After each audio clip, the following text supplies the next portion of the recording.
səsləndirmədən bugün yenidən ingilis dilində gündəlik həyatımızda istifadə etdiyimiz cümlələrin bir neçəsini yazmışıq və bu cümlələri deyiliş və tərcüməsini videoya baxaraq oradan əldə edə bilərsiniz.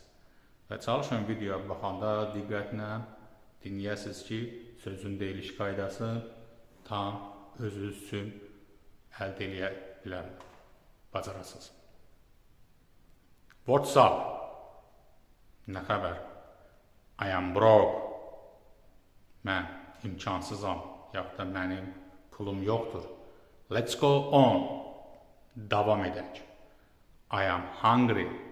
Mən acam. It is my turn. Mənim növbəmdir, yaxud da mənim sıramdır. Get well soon. Keçmiş olsun, çox yaşa.